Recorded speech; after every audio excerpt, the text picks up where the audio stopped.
Our guest for today's episode is Sneha Sankar. She is a designer, art director, illustrator, and has previously worked as the creative lead at Unacademy. She is also the founder of Tiptoptypetips. I am Mayank Khandelwal, and you are listening to Whiteboard.fm.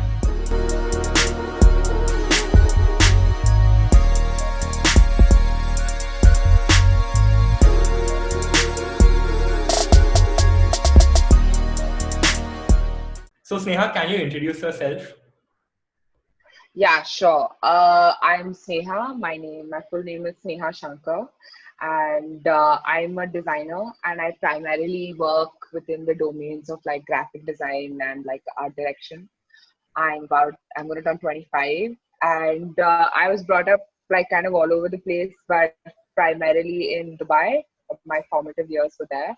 I did all my schooling there, and then after that, I moved to Ahmedabad for university, and then for the last 2 years I've been in Bangalore. Yeah, Nice. So that's Sneha, that's can you tell us about how did you get into design? yeah, sure. I grew up loving to make things with my hands. So I would love, like in school, any kinds of projects that involve like making charts or like, drawing diagrams. I would volunteer to draw diagrams even for my sister. I just really like to do that.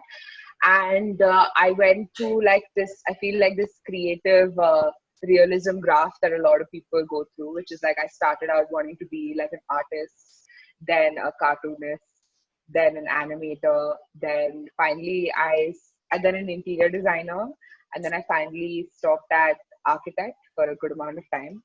And at that time, so around that was the time around when I was graduating school. And a good friend of mine was applying to this like mysterious place called NID. So my friend Siley was applying there, and she's still my friend. We went to school together, we went to college together, and I hadn't heard of NID, but then I did a bit of research, and it sounded like till that point I was under the impression that I'd have to do architecture and then some design to be taken seriously, and I was pretty sure that I wanted to study in India, so I didn't know of any places that let you do design directly and was like good enough. But NID sounded like this place. So I was like, she was applying, so I was like, okay, fine, might as well apply as well. So I did, and yeah, that's literally how I got into design. I just applied because I was just like, let's try this out. And after I applied, I checked out the place and the program a bit more, and that's when I got a little more serious about it. Yeah. Nice. Can you tell us more about the program at NID and what was your experience? Yeah, actually, I stirred up a bit of drama on Twitter because of my hot take on NID, and maybe you should pull that up here, like the tweet, because I mean I didn't bother to follow up on that tweet, but NID was actually a really magical, like wondrous place.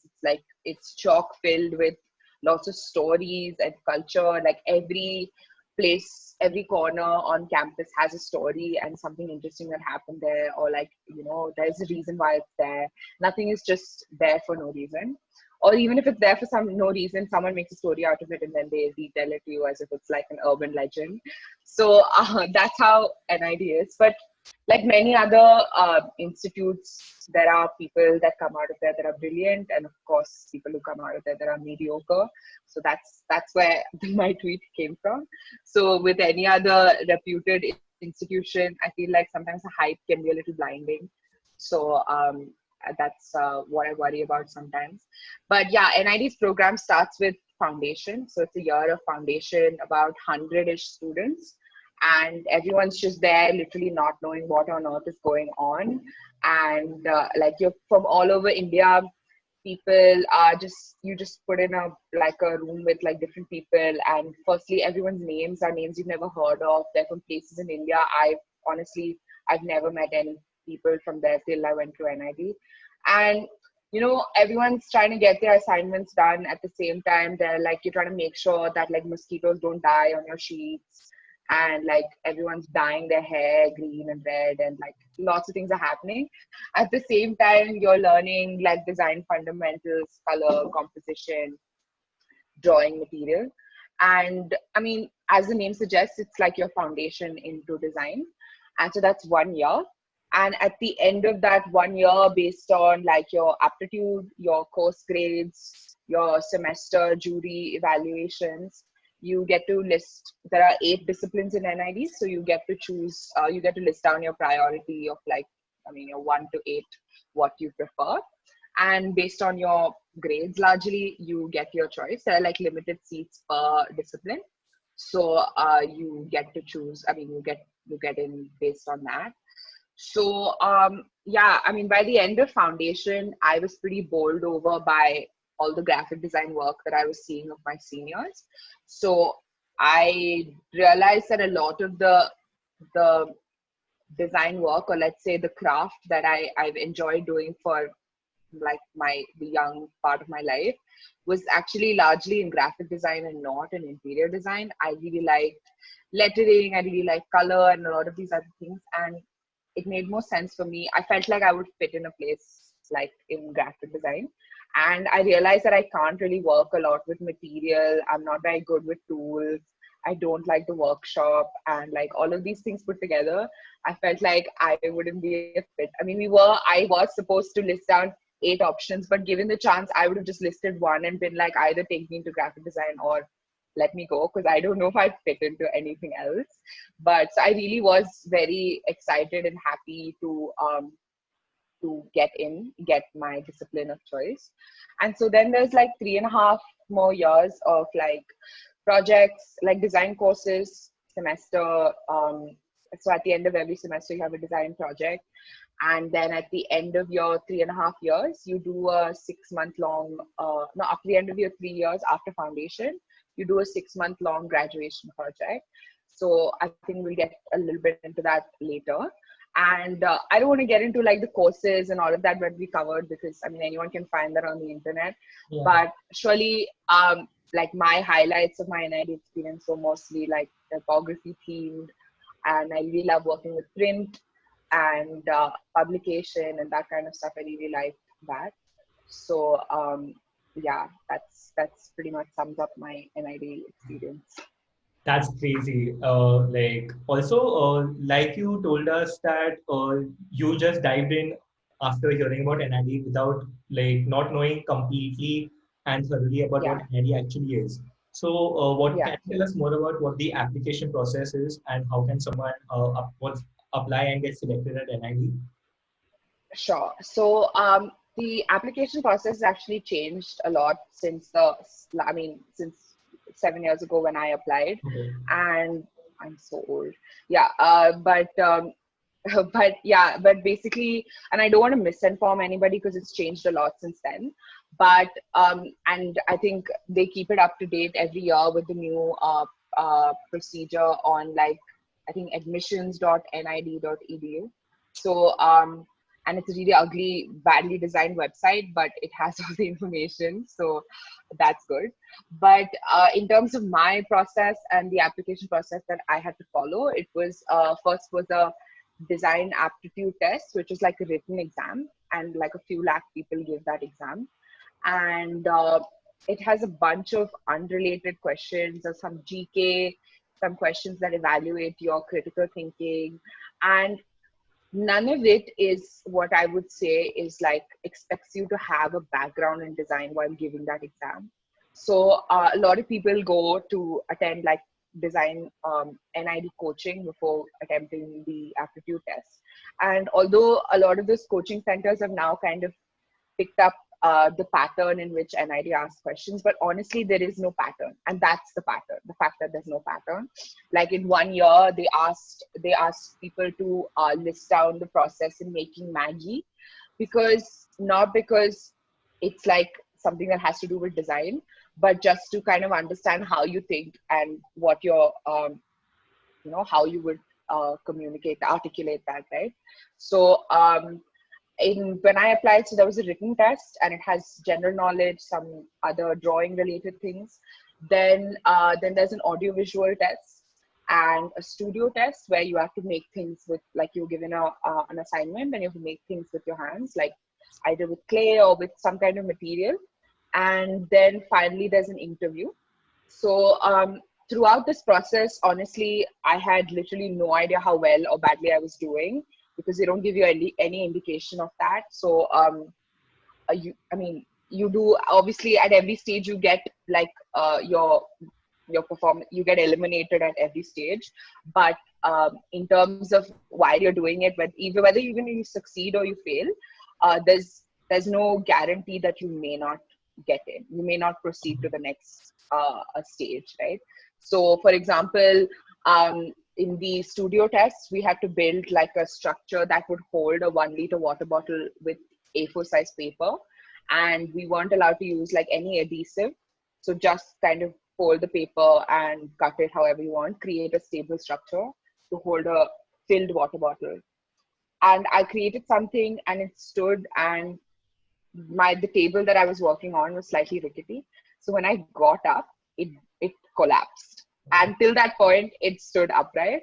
And just as we were exiting the room, it collapsed. So I was like, I don't know what to feel about this, because it was like, have I failed? Have I passed? I don't know. So throughout the process, even the interview process, there's like a panel, and they ask you about like what you feel about Ahmedabad, they asked me how I feel about the weather. They asked me a bunch of random unrelated questions, and they're just kind of evaluating you as, I think, a potential designer. They don't see you as someone who has to be a certain kind of archetype.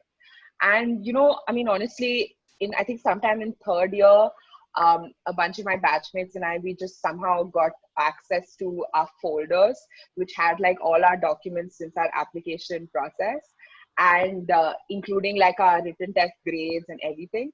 And most of us, and we were people who obviously got into the school, most of us had scores between like 50 and 60%, which is like terrible. So we have no idea how we got in.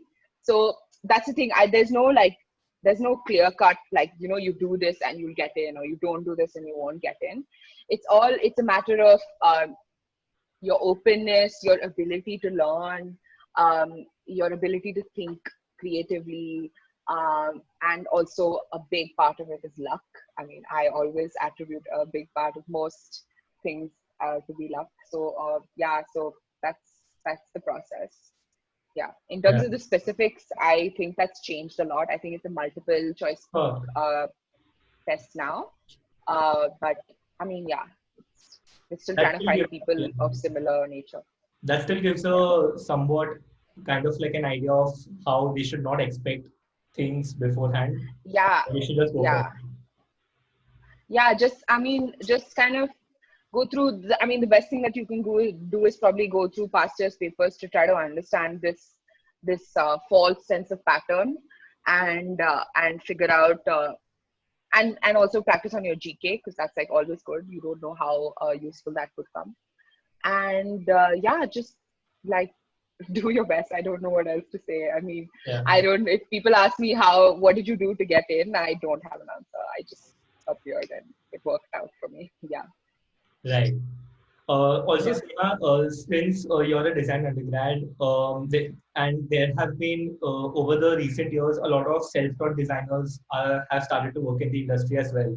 So, what do you feel are the gains that design, or the factors at which design undergrads have an upper hand, and what are the factors that they lack compared to self-taught designers?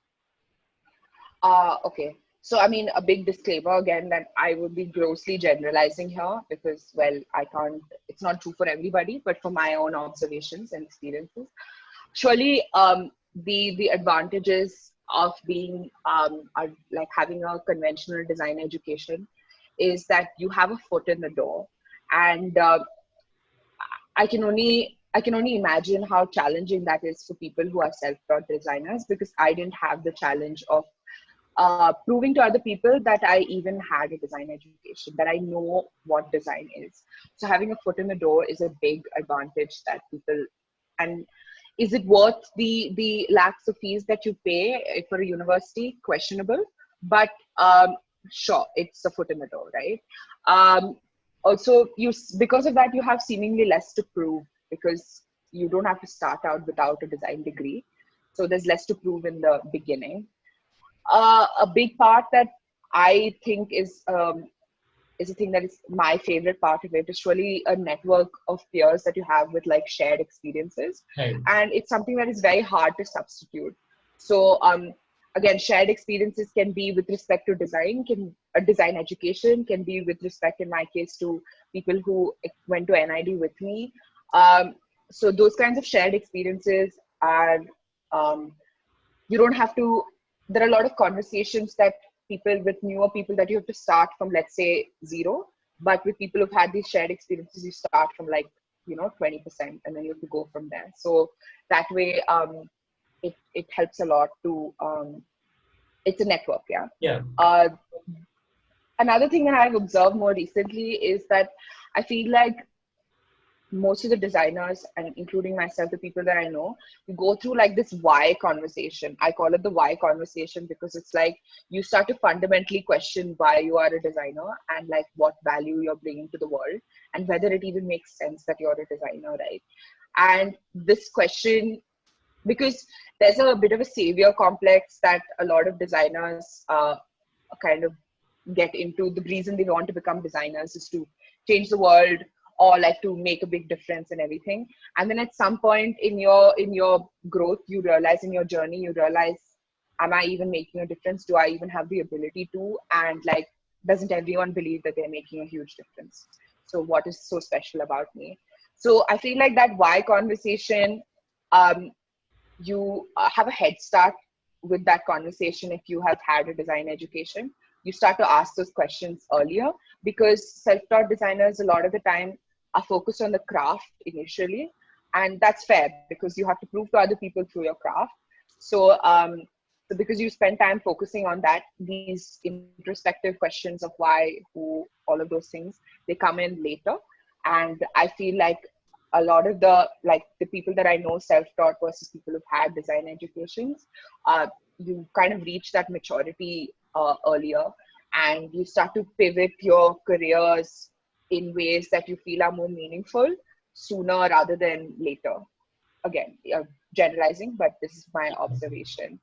Um, in terms of things that I feel like people with design educations lack, is surely that there's a lack of flexibility to learn and grow and adapt. Like, as being a self-taught designer, at some point you probably made a choice and you made a call to take a path that is more challenging, that requires more initiative and motivation from your end. So because that's not kind of already been curated, and like there isn't a curriculum for you to follow. So because that's there for people who have gone to school, you feel like there's you can sometimes have a bit of inertia to learn new things. Like, because I mean, there are unlimited, infinite resources available, and a lot of the times the inertia to be able to learn exists with people who have had it kind of chalked out for them already. Another thing I've noticed is really the ability to speak without jargon. Like, a lot of design people who are who study design um, speak expect other people to speak the same language that they speak, and I mean, design shouldn't have that use in the world. Everyone should kind of understand it and be introduced to it in different ways. So I don't think that speaking in ways that other people can't understand is beneficial to anybody. So sometimes that exists. I've noticed that as well. Yeah. Yeah. That explains a lot. That brings a lot of clarity for those who want to get into design and those who are self-taught designers and feel that they are lacking something. Like those who are watching this Yeah. will get a much better idea and realize what they need to make up for. Yeah, I mean, it largely, I mean, I think a big part of it boils down to who you believe you are. If you're somebody who has the ability to be like super driven and, pick up things on your own, there is no dearth of information available to us now more than ever before. And a school is not going to substitute drive for sure, but it surely fills up gaps that you may, and questions and insecurities that you may have in the beginning. So yeah, so I would say that you should think about who you are and what works for you, because honestly, good things and bad things can come out of both places. So it's up to you and the kind of person that you are. Yeah. Right. For sure. It is about discipline does play a big factor in all this. Yeah. Yeah. Right. Also, so Sneha, after completing your undergrad and then working in the industry, what are some of the reality checks or experiences that you came across which you wish you had known when you were in college? Um, I think a big part is like advocating for design. So its value and like, I mean, people talk about it a lot, a seat at the table. It's like 40% of the job. And at least in like a community, a growing design community like in India, um, again, I can't speak for other professions, but um, in design, people don't know so much about it. There's still a lot of mystery that surrounds what we do because there are a range of different kinds of designers. Right. So 40% of the job right now in an industry like in India is to explain what value you can bring and why you are important and what you can do. So people don't teach you that in school. You are brought up with a sense of like self-importance because everyone around you is a designer and they probably are in circles where other people are also designers. So to then have to ever advocate for your importance never arises. So I've noticed that there is surely a big advocacy for design that Yeah. happens when you step into a job. Yeah. Agreed. I feel a lot of designers or and maybe people in other professions as well. It's a really good skill to know how to pitch your ideas or your work Yeah. while working or and in the industry or while learning things as well. Yeah. It like does add a lot of value. Yeah, there are a lot of, I mean, what I've seen the difference is that for many other careers, like for many other professions, the that job has already been done because those careers either are older than design in India at least. So like someone who joins in as, let's say, the head of HR doesn't have to tell you what they will be doing Yeah. as the Makes head of HR. But as head of design, there's still a lot of assumptions that are made many times. Sometimes there are big question marks, and I've noticed that the gap exists more than in many other professions. And even if that doesn't exist, it should still be a part of your job to pitch what more you can do or what less you can do, depending on where you're at. Yeah, for sure, for sure. yeah. So Sneha, moving on from your experience at NID to your work at Unacademy, you were working as a creative lead at Unacademy. Can you tell us more about your work and what your job profile consisted of? Sure. So I mean, I honestly, I found out about Unacademy through a tweet by Abhinav, and I didn't even know him at the time. I just somehow the Twitter algorithm showed me his tweet, and they were looking for a product illustrator at the time, and I joined the product team as an illustrator. So this is the kind of work that I started out doing, which is like illustration work. It was mainly, we started within the product. And so a lot of the illustrations were illustrations that could work out in the product. And then I realized that there's so much value in expanding this illustrative style to the rest of the experience outside of the product, whether that's marketing, whether that's, any branding work, other touch points and all of that. So this is one of the first projects that I worked on as a product illustrator at Unacademy, which is like the gamification of learning. And so we did these illustrated hats, and then I just kind of expanded this into a lot of other things. As a part of that, I realized that there's so much that can be done with respect to the Unacademy brand that hasn't been done yet. And a big part of that was the Unacademy brand book. So Yeah. there was like a logo, there was a logo in place and some like idea of what the brand colors were, but it was not really not really documented anywhere. And there were like different versions of the logo that different people were using.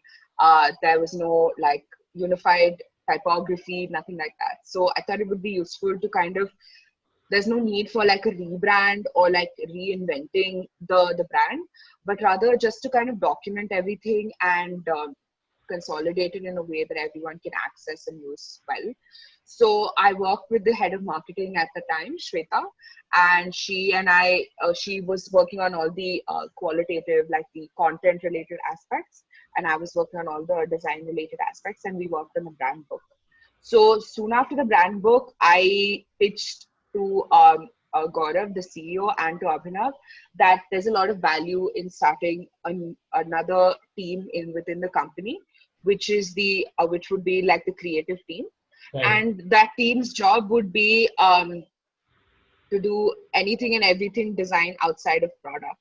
So whether that's to design any kind of experience, physical experience, marketing, illustration, branding, spaces, any creative design that it's outside of the app, Right. uh, me and my team would help the company get that done. So that's what the job of the creative team was. And so we were a team at when I left Unacademy, we were a team of 6, including myself. And so we did all the design work for the for the for the company outside, for the brand outside of the UI UX of the product. Right. So we would work very closely with marketing, very closely with product, um, to kind of make sure the experience is unified everywhere. Um, and yeah, so that's what we would do. That's exciting because product, everyone like the product aspect is there, but then there is so much more to product like in design apart from product, like marketing, Yeah, branding, all of that. Speaking of branding, Unacademy had done their first 360 marketing campaign. In which the creative team, I'm pretty sure, had played a really important role. So, can you tell us more about how that process yeah. worked?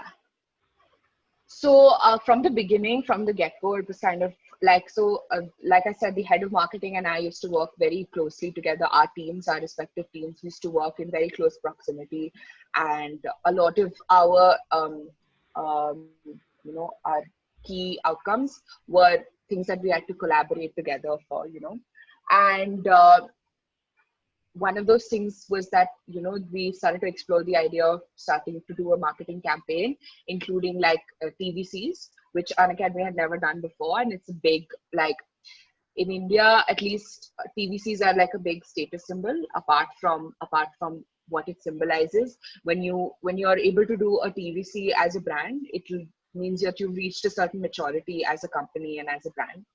So so there was a lot of, so we had to think about how to do this. We researched a lot of creative agencies, and it was like a 50-50 kind of collaborative process, and a lot of roles kind of blurred in that sense. And we researched a lot of agencies, and then narrowed that down to the best few that could pitch to us. Then we had to kind of draw up a creative brief, which explains like the what, why, how, who, where of the campaign, of the company, of what we're trying to achieve, who is it for, who are these people, all of that stuff.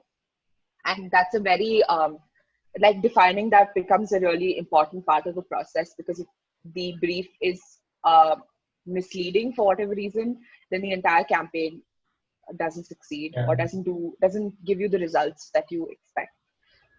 Yeah, so then after that we have to evaluate the agency pitches, and then we were involved in selecting them, and then we work closely with them to kind of all the design aspects that you see as part of the campaign. Maybe I can show you some. Hold on. Yeah. So obviously the films and the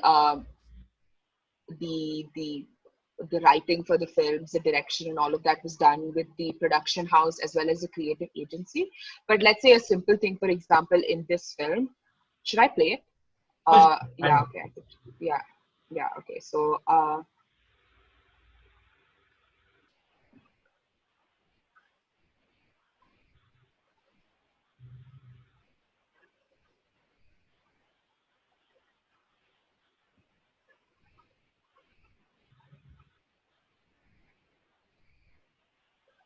oops, yeah.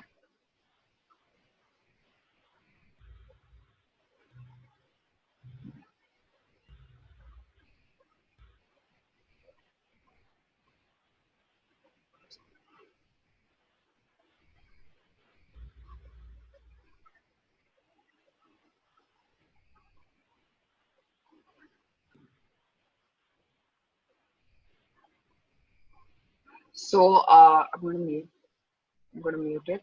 But yeah, so for example, this screen, all of the stuff that's happening in this screen, we recreated this snapshot of what a class could be like, the chat interface, what, all of these things we kind of just drew out to make it look like was annotated on the class.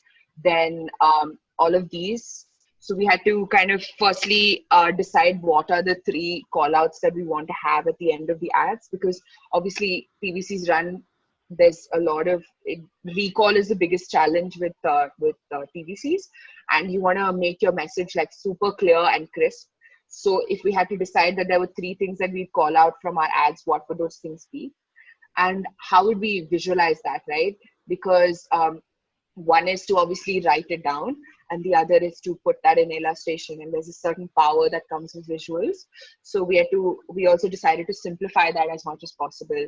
Like usually our illustration palette is a pretty full palette, but Yeah. for this we kept it as much as possible blue and green focused, so there's a higher recall for the brand colors. And then finally, obviously, the logo lockup.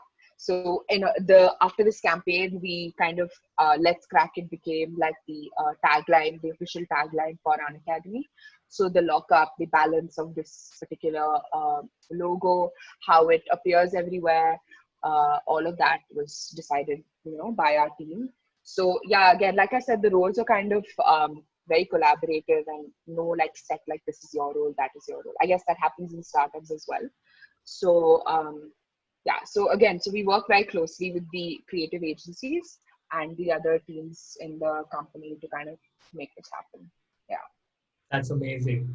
Also, what I've noticed by looking at the website is that you've done a lot of branding work, like branding, typography, illustrations. Like, of course, it's because like you're like that's your job profile and like that's what you do. But like since you focus a lot on branding, what do you feel are the most common mistakes that designers normally make when it comes to branding, and what nuances, according to you, are neglected? I mean, in a lot of ways, to give a good analogy, especially to people who might be watching this or listening to this, is like is thinking about it like how you think about design systems, that things don't exist in isolation. Like brands rarely ever exist in isolation. They exist in a shared environment, whether that's within the product, within on a billboard, on TV. It exists in a certain kind of space, and to think about the brand in with respect to that space is very important, and to think about a brand that kind of works across these various environments that are so different from each other in terms of scale, in terms of attention, in terms of a lot of engagement, a lot of different things. A good brand is one that kind of is seamless across these platforms and across mediums. So, I mean, the best example for this is surely Airbnb. Like they've created a brand that is so seamless across all their touch points. So if you see their brand on a like a 60-foot billboard, or you see it on their app, it doesn't feel disconnected as an experience. It's like one experience. And those are the brands that kind of stay with you the longest. They mean something to you, and they start to kind of like, you see them everywhere and then you spot them. Like once you notice something, you can't stop noticing it. And to first notice it is the challenge, because people are not going to take notice of something that looks that gets lost amongst many other things. So that I think, to think, so branding kind of requires you to think micro as well as macro, to keep zooming in and out as per the process goes along. Right. And that's, I think, again, how you think about like design systems, how a color might work in one screen versus somewhere else, or like, you know uh you can't just think of a screen in isolation. It doesn't exist like that. It's an experience. And similarly, you have to kind of just keep reevaluating. Of course, the U of the Unacademy logo is important, and it's important in some sense, but it's also so many other things that when you zoom out, there are so many other things that you think is important. So the ability to keep zooming in and out is what makes like a good brand, and people who can do that, I think, make really good design really good brands. because then you are experiencing it as an individual as well as part of like a shared experience. Yeah. That's great. Also, like you, when you were answering this question, actually, you mentioned experience a lot of times. So, do you feel that creators, illustrators, designers are, and people, designers who are a lot more focused towards branding, are in a way experienced designers themselves as well? I mean, in a lot of ways, overall, again, this is my personal take. I feel like um, as designers today, like a lot of those mediums are kind of blurring, right? Like in terms of, I hesitate to call myself a graphic designer because it used to mean something before, and today it means so much more, right? Yeah. And I don't want to have to use graphic designer, web designer, illustrator, like all of these different terms, because for me, it's like a means to an end, right? Like you are designing an experience for somebody. If it requires you to design a website, sure, you're a web designer for today. If it requires you to design a poster, yeah, sure, you're a graphic designer. And but in that sense, I feel like everything is an experience for somebody, or some like for some, mostly for somebody, or designing for other people. So that experience could be a physical one, a digital one, a visual experience, tactile. I mean, it could be so many different things. But I find that you don't have to be someone who thinks about all of these things. But I believe that, like my personal, I like to think about design as an experience, like as something that is as a sum of many different smaller interactions that you have with different things. But yes, you could just be designing one single static experience, and that is also an experience. But I mean, it doesn't have to be like something that is so holistic. Sure, it is good, but it may not be necessary. Yeah. Yeah, I really like how it makes a lot of sense that everyone is every other kind of designer when it comes Yeah. to adding a means to an end. And in a way, Yeah. yeah, Yeah. I mean, that's the thing, right? Like, I don't think all designers need to be a certain kind of way. Like you could just want to only design apps, or like only design UI, and that's fine. Like that's okay. You don't have to care about more than that. But if you do, there are so many other things that you should also care about, and then you should probably open up your mind to also think about the why you're even doing this. Like, are you just kind of adding like just some sparkles to something, or does it actually need to be done that way? Could it just stay the same? Does your thing actually need a brand?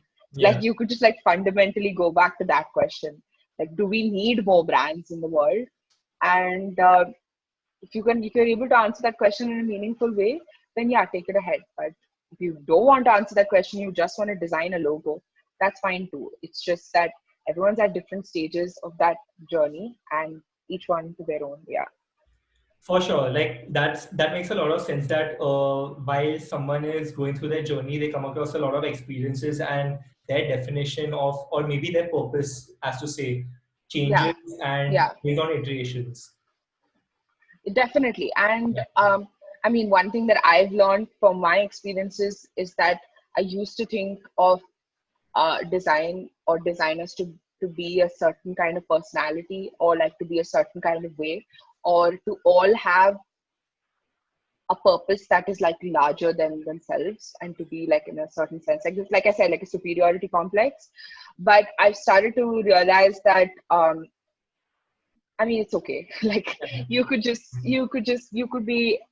whatever you want, and there's no right or wrong kind of designer. There's value for every kind of designer that there is, and uh, wherever you kind of sit in that spectrum, you have your purpose. If that purpose is having something to do for 9 hours in a day, that's a purpose, and that's okay. It's absolutely, it's a job. It's fine. So yeah, but I think there's a little bit of shame that arises with people who do design for it as a job, and I think we should try to mitigate that. Like, it's not nice. I Yeah. feel with time that will happen as well, as more Yeah. companies and more people in general see the value and the impact that design adds Yeah. to something that did not, with design and without design. So yeah. Yeah. Also, also Sneha, like you mentioned, for the self-taught designers, especially when we were talking about them, you mentioned that they need to pitch because they do not have a background which they can prove that, okay, I've had this background, so this is why I should be taken seriously. How would you suggest beginners can learn how to pitch, and what requirements are there when it comes to doing such things?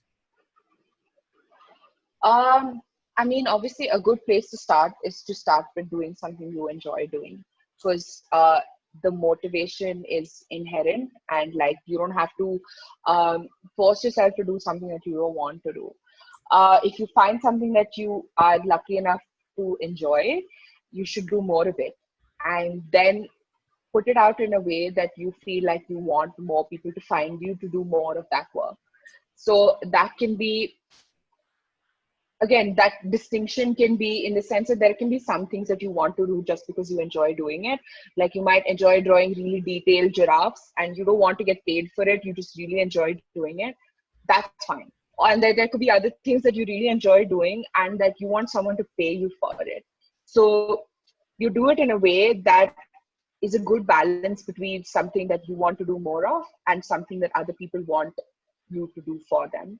Right. And a good example of that is, surely I think many people talk about this again, is to either redesign apps for people, like just out of nowhere, like, you know, no one asked you to, you just feel like you could do this better than they have, and then you design it for them. Like you just hypothetically design something. Yeah. The same way you could do that with brands as well. You could do hypothetical rebrands.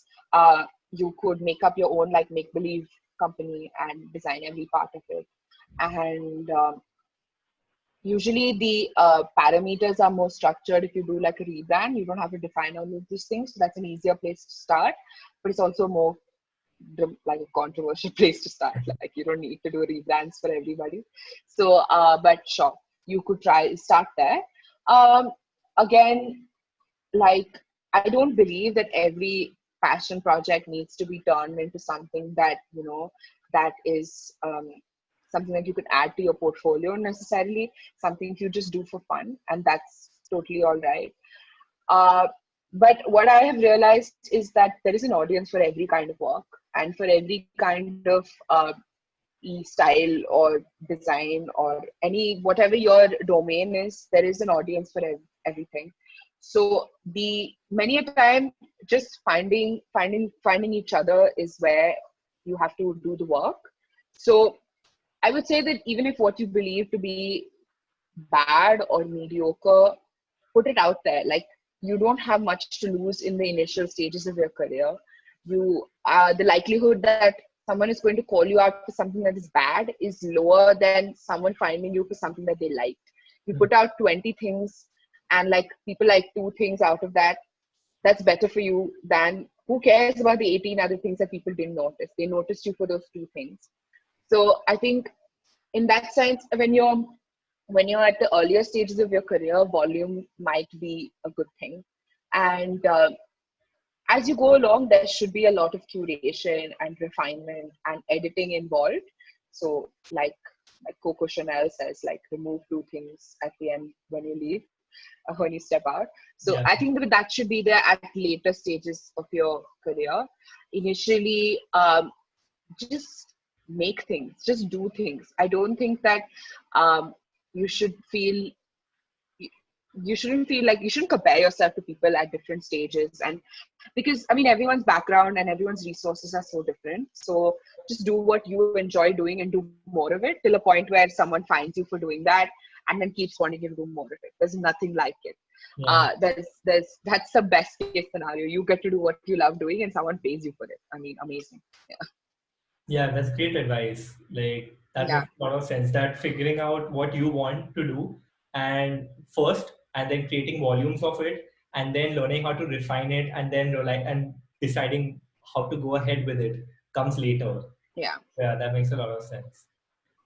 And something that I recently realized with respect to designing my website, which a good friend of mine gave me advice, is to maintain an archive.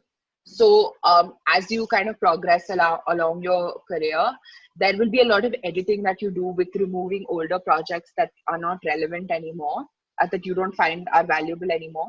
But someone might find value in it and you might want to reference to it at some point. uh, so to maintain an archive where it may not be the most visible thing on in your portfolio, but it exists somewhere and you can always kind of showcase it to somebody if you need to, is a really valuable thing to do.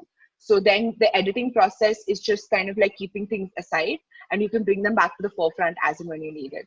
So that's good, and you can always shift around what if you're trying to showcase your work as like tomorrow you want an illustration job, you can show more illustrative projects upfront and then kind of edit as you go along.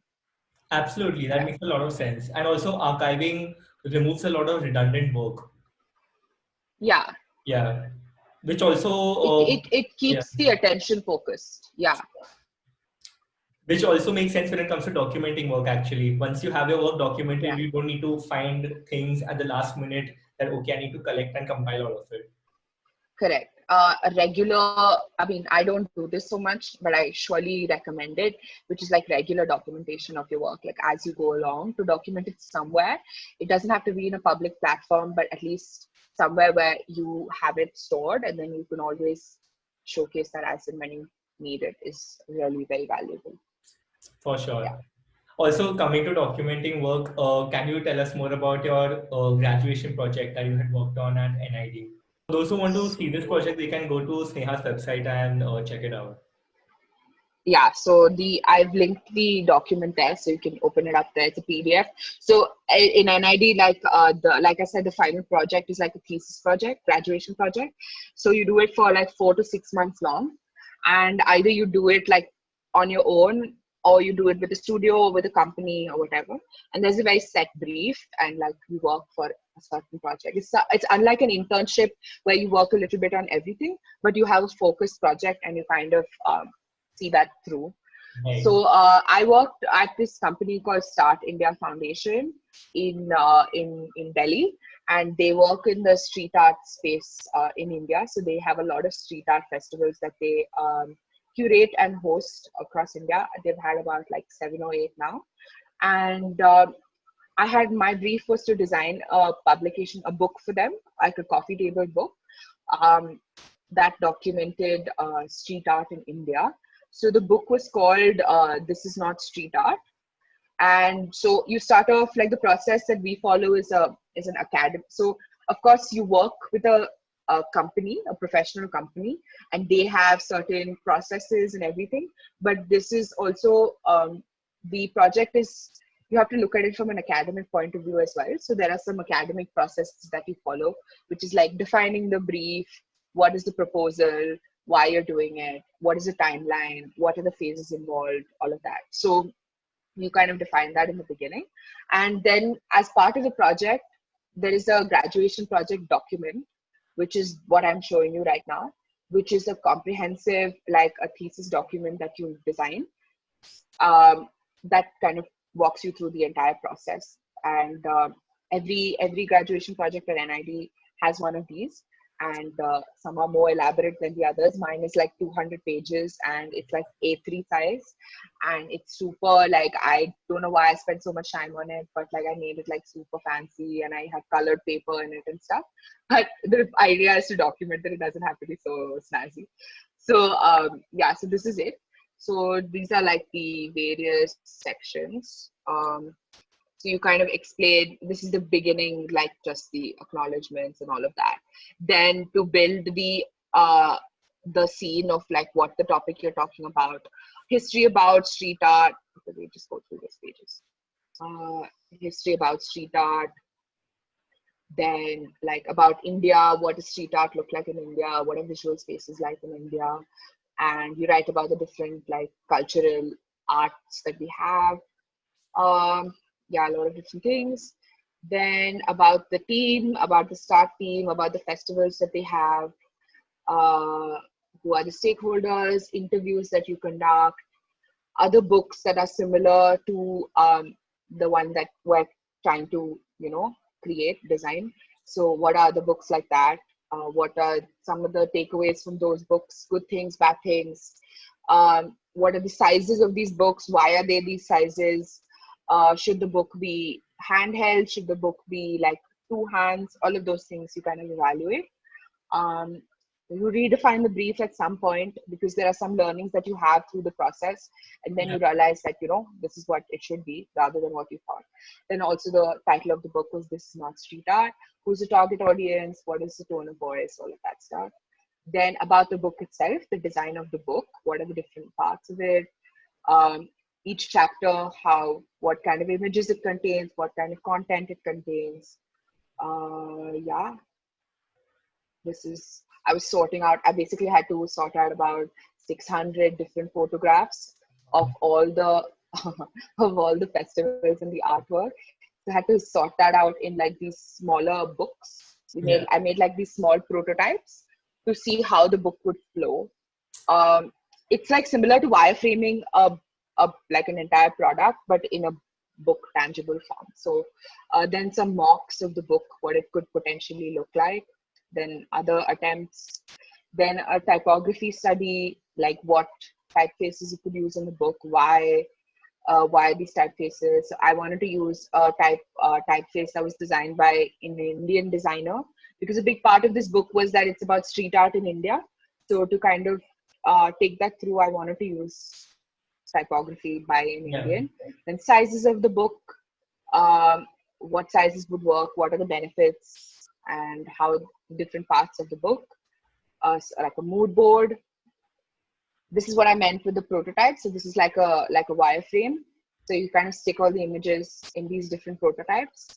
And so one way of doing of wireframing the book is to uh, design it chronologically, right? So as the festivals happen, from earliest to latest, that's Right. one way to do it. So this was that design. The other way is like based on themes. So if the theme is about community, then all the community related art projects are together, all the economy related art projects are together, and so on. So that's one way to do it.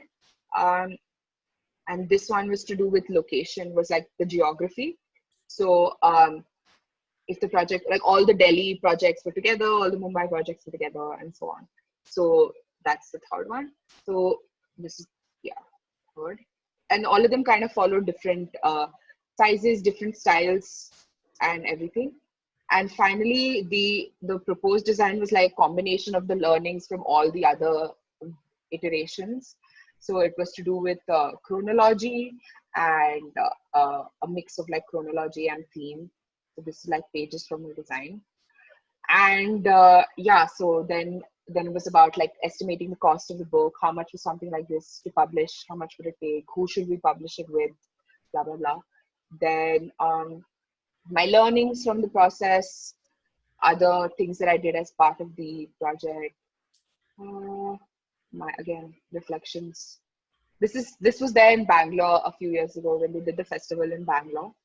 Oh, nice. So I thought this was a great pun on reflections. So Yeah. all of the images kind of like are supposed to be make sense. Yeah, that's about it. And then all the references and everything. So this is my graduation project. It's this document is much more elaborate than needs to be, but yeah, but I really It's enjoyed it. like what blows my mind is how creative and it's not just breadth, the depth of your work as well. Like it's amazing. It's like it's just too good. And Thanks. yeah, and also not just based on your graduation projects or the work you've done at Unacademy, your self projects as well, or maybe the work like the work you started as personal work maybe, and then you've converted or compiled them and converted them to a project. For example, journally speaking, which is a project which comprised of your Yeah, sketches while you were traveling. Like, how do yeah. you? What's your process of converting self work and starting with self work and then deciding that okay, let's compile it into and make it an actual self project. Yeah. So how I see this is I don't personally feel like all personal work needs to be like converted into projects, because if I like doing something, I will just keep doing it, and if it's good enough to share, I'll share it. And like that's how I feel about a lot of many of the things that I do. And because I have this fear where, because I genuinely enjoy doing what I'm doing, someday if I do too much of it, I will stop enjoying it. So if I convert all of my play into work, then I'll stop enjoying the play part of it. So I really like to keep some things just as things that I like to do, and I'm just sharing it. So for this project, I mean, I honestly, I just again, I will share my screen. Hold on. Let's find it. Yeah.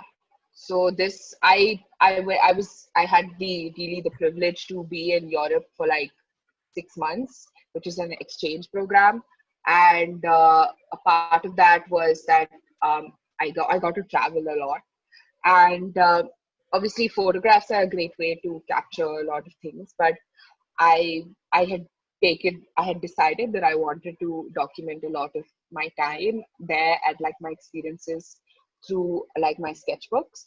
And I had no outcome or nothing, like there was no end goal. It was just that I wanted to habitually do this. I wanted to, and I had the luxury of time wherein I could sit at a place in the middle of like the street and draw for just like 45 minutes. And no one, like, unlike, and this happens a lot, when the more you do it, the less people make a big deal out of it.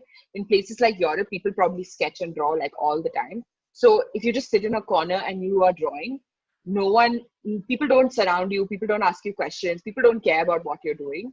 And in this case, that gives you a lot of like time to make mistakes, to draw whatever you want, not be conscious of what you're doing, who is watching, what you're writing. Uh, and it just kind of pauses time, and you just feel like it's very therapeutic to just draw and just be in that moment.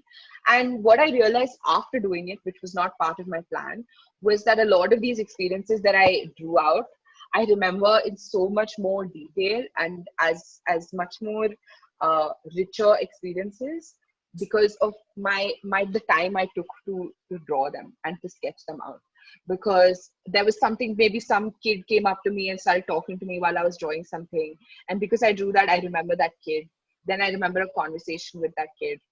I remember what I ate at that point, and so on, and that doesn't happen with a photograph. Like, a photograph is a much more static interaction with that moment, and you just take it, and maybe sometimes you have another experience connected with it, but it's a hard way to document that in like the metadata of the photo.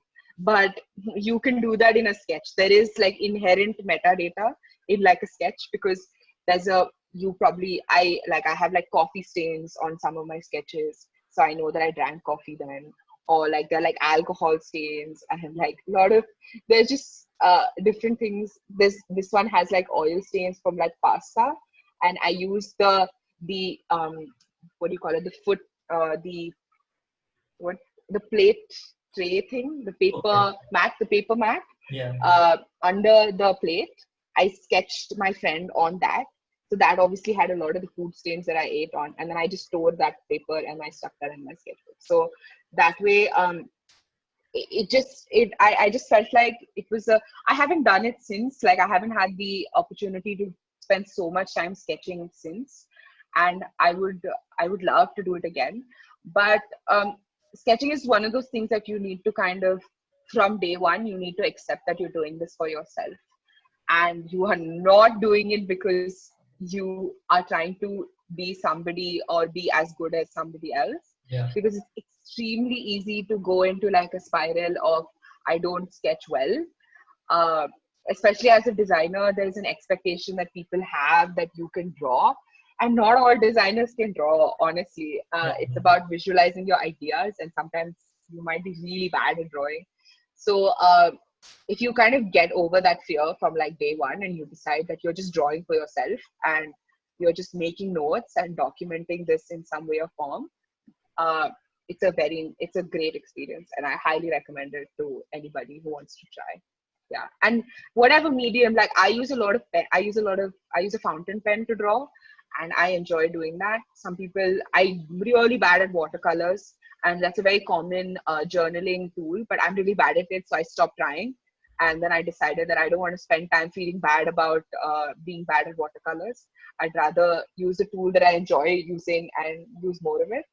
So yeah, I enjoy lettering, so I do a lot of that in the journals itself. So that's, again, you should just do it for yourself, and like people seem to like it. And like I said, there's an audience for everything, but that's not the intention why you should start doing something. If you're going to do it for yourself, if it's work, yes, you should do it with the lens of somebody else seeing it. But if you're doing it for yourself, you should just put it out there if you want to. Yeah. That's superb. Like, also, what I love about what you said while explaining is that how creative, through creative artwork, you're doing storytelling. Like, you vividly remember every experience that you've had while making that sketch, and that speaks a lot of things in a lot of ways, and that's just mind blowing. A lot of do that people do that in like note taking as well. It can be anything. I mean, there are a lot of different ways in which you can do it, but I found that drawing plus writing is a good balance for me. It's the best. Yeah. Yeah. While also one of your projects, which like you had started off was tip type top tips. So Tip can top you type tips. so I'm so sorry. Tip top type tips. No, it's okay. It's meant to be a bit of a tongue twister. I love the variations that people come up with, Yeah. because I started it off by finding it really funny to say, and I was just like, okay, I'm going to stick with this. Yeah. But yeah, Yeah. I started that out about 2 years ago, and yeah, I've been on a very long hiatus because I've been trying to build something with that, and trying to expand that to a a little more meaningful and much more richer kind of community product type of thing. Not a product, but like a website, let's say. Hmm. Um, uh, but yeah, I started to see that. So the intention with that, for example, is much different from this journally speaking, because I've always kind of I always really liked typography, and I would just hoard like type. I just download a lot of fonts on my computer for like no reason, and just try out different things. And it came to a point where like people would start asking me to identify some font on some book, in some book or some website, and for some reason, a lot of the times I would get it right, and I I mean, people would just wonder why I know this, but I don't know. I really enjoy just going through typefaces and seeing what new interesting things are being designed. So I felt like there were small things that I have learned with respect to typography that can be game changers in your design. There's small things like how to using typography well can be like your hack into being a great designer. If you want to make like the make or break between like a great presentation sometimes can just be the typeface you decide to use. It could just be black and white. So even color doesn't have to play a part in it, but a great typeface could make it look amazing. So and you just kind of you get people's attention and people remember it because of that. So I felt like a lot of my friends, they would just ask me different kind of questions to do with what font to choose, what font to pair, why this, why not that. And I started out by, yeah. So I literally started with a PDF that I made for my friends, and I sent it as an attachment in an email. And some of my friends didn't even know that it was coming because I just sent it to them without even asking them if they wanted it. But I was just like, I'm just trying to do something. So I sent it as an email, and then some of them gave me feedback, and then I decided that okay, this I could do something with this, and I had a bit of time, so I decided to learn how to. There's nothing else I can screenshot. This is an article I wrote. I can share a link with this. You can. I mean, this is exactly why I started this.